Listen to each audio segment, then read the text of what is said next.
Je m'appelle Pierre Elliott Trudeau, et j'ai eu l'honneur de servir en tant que Premier ministre du Canada à plusieurs reprises, de 1968 à 1979, puis de 1980 à 1984. Mon parcours débute bien avant mon ascension politique. Né en 1919 à Montréal, j'ai grandi dans une famille francophone.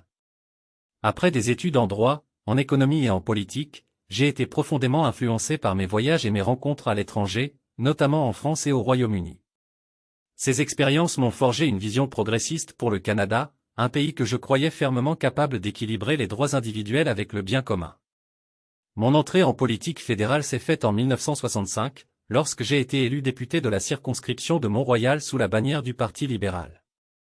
3 ans plus tard, en 1968, après un mandat comme ministre de la Justice, j'ai pris les rênes du Parti libéral et suis devenu Premier ministre du Canada.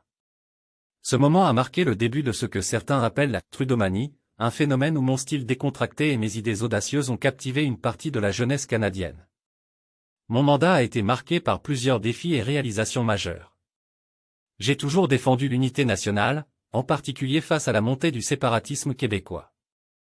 En octobre 1970, le Canada a été secoué par la crise d'octobre, où des membres du Front de libération du Québec, FLQ, ont enlevé un ministre québécois et un diplomate britannique.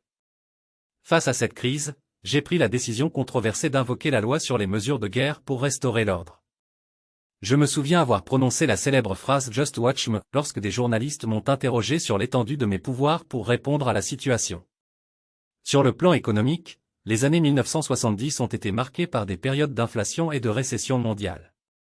J'ai dû jongler avec ces défis tout en essayant de maintenir un équilibre entre les besoins économiques du pays et les principes libéraux de justice sociale que je défendais.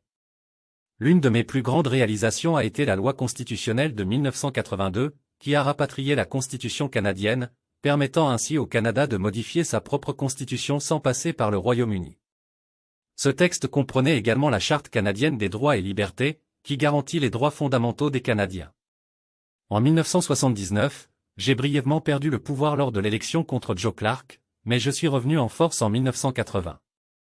Durant mon deuxième mandat, le référendum sur la souveraineté du Québec a eu lieu, et je me suis engagé avec passion pour convaincre les Québécois de rester au sein du Canada.